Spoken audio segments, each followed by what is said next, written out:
I'm from Neath and I'm an active member of Neath Young Farmers Club. I've been a member for 14 years. I work for Wales Young Farmers in Builth as a Rural Development Officer.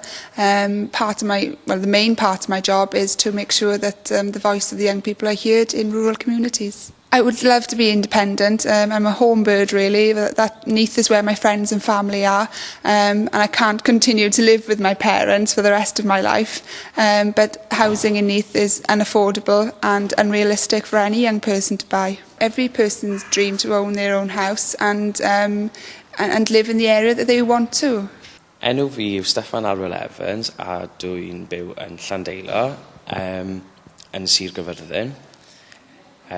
Dwi'n byw yn gytre efo mam a dad a dwi ddim yn byw ar ffarm ond yn pentre bach mae digon o ffermwyr rhwng yn yr ardal. Fi'n aelod o'r Clwb Ffermwyr Ifanc a dwi'n mynychu Clwb Ffermwyr Ifanc Llandeilo yn Sir Gyfyrddin.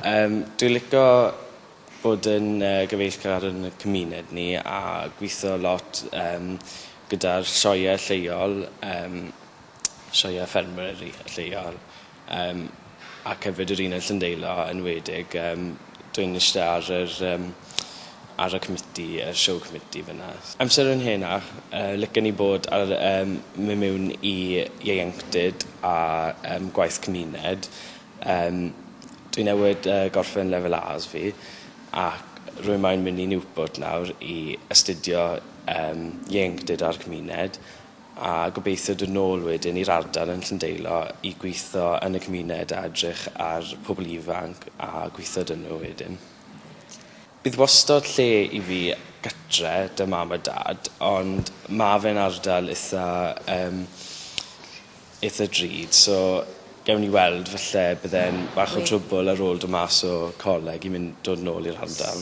Fel mae'n edrych nawr, dwi ddim yn credu bydde fe'n rwydd i dod nôl i'r ardal oherwydd ar ôl dod o coleg bydd dim lot o arian da fi a dwi'n credu bydde fe'n lot fawr o trwbl i dod mewn i brynu tŷ yn y cymuned. Rwy'n credu dylai fod siawns i pobl ifanc cael tai yn y cymuned sy'n maen nhw gallu affordio heb bod yn becso amdano popeth arall a bod mewn yn trwbl dy arian. Rwy'n credu dyle pobl ifanc ddim becso amdano rent i tai achos dyw e ddim rhywbeth mawr i becso amdano achos mae siwgr mewn o pobl yn neud nawr a fi'n credu hwnna yw'r ffordd bydd pobl yn neud yn y dyfodol. I'm Kate Miles, I'm 30 years old and I'm a club leader at Neath Young Farmers Club. There's a number of young people of my age and slightly younger who have grown up on farms, worked on farms, but their parents are still living there and working there.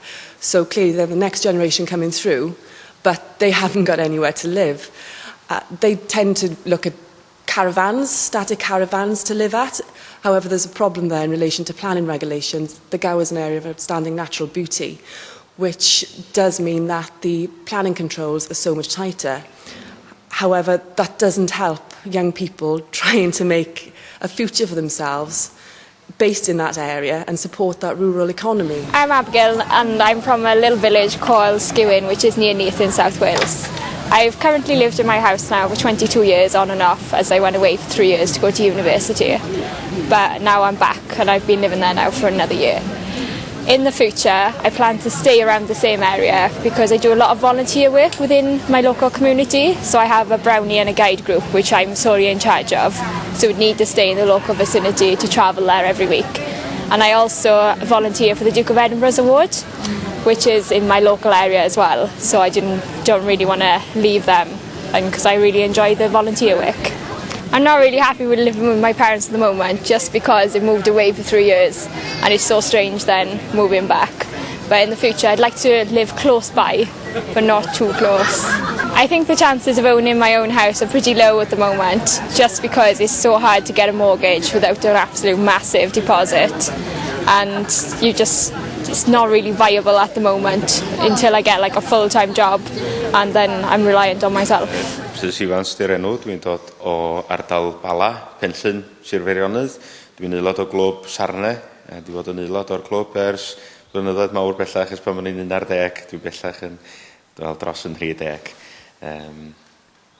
Dwi wedi byw yn yr ardal erioed, dwi ddim yn briod, dwi ddim yn byw adre chwaith, mae gen i dy yn hun, bellach wedi symud i Gaernarfon i fod hefo gwaith o felly. Dwi wedi symud i ffwr, dwi bellach yn byw yng Nghaernarfon a'r prif reswm oedd oherwydd bod gwaith yn mynd â fi allan o ardal y Bala. Ryw ddwrnod, swn i wrth y modd gallu mynd nôl i fyw ym Mhenllyn i ardal y Bala. Yn anffodus ar hyn o bryd, tydi y pellter rhwng Bala a'r gwaith ddim yn siwtio fi.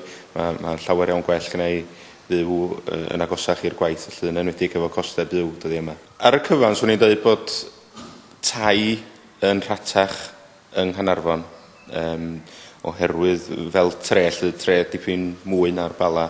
Mae yna dipyn mwy o dai ar y farchnad, swyddi sydd yn talu chydig yn well hefyd. Felly ar y cyfan, swn i'n dweud bod costau byw yn gyffredinol yn rhatach mewn trefi mawr nag ydyn nhw mewn ardal Gwledig. Mae gen i lawer iawn o ffrindiau a bobl dwi'n nabod neu'n gwybodus yn nhw sydd wedi gorfod symud i fyw oherwydd gwaith gan amlach, gorfod mynd lawr i'r trefi neu dinasoedd mwy, boed o yng Nghymru neu'n Lloegr, jyst oherwydd mae'r gwaith am costau byw chydig yn rhatach.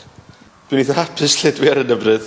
Swn i'n licio meddwl yn yr hir dymor mae nôl adre i Bala ar ail i ardal Penllyn, ond pwy wyr fel mae pethau yn newid. Yr hinsawdd gwleidyddol, ariannol, costau byw, felly mae'n anodd dweud ar hyn o bryd lle fyddwn ni. Ond swn i'n licio meddwl mae adre. My name's Louise Jones. I come from Gwledig in Carmarthenshire. I've lived there for 2 years now. I used to live in Lampeter, Lampeter. I go to Cwman YFC, which is in Carmarthenshire. It's hard to get rental property in Lampeter because it is a university town and there are lots of student accommodation, which then pushes prices up. So I had to go out of town. I had to go and find Felinfach, which is about 15 minutes away from Lampeter. So I couldn't actually get property in Lampeter to rent because it was so expensive. I used to rent a house with my husband near Lampeter, but the rent was very expensive and what we were paying a month in rent could have gone towards a mortgage. But in Lampeter we couldn't find any accommodation that was that we could afford to buy.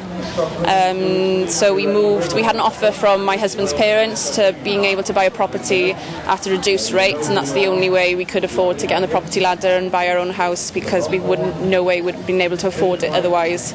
And that's the only way we actually own our own house, is that way. Renting was too high and houses where I lived were too expensive as well. My name is Gareth Adams. I'm a local farmer from a village in Sharnewton, which is in Gwent.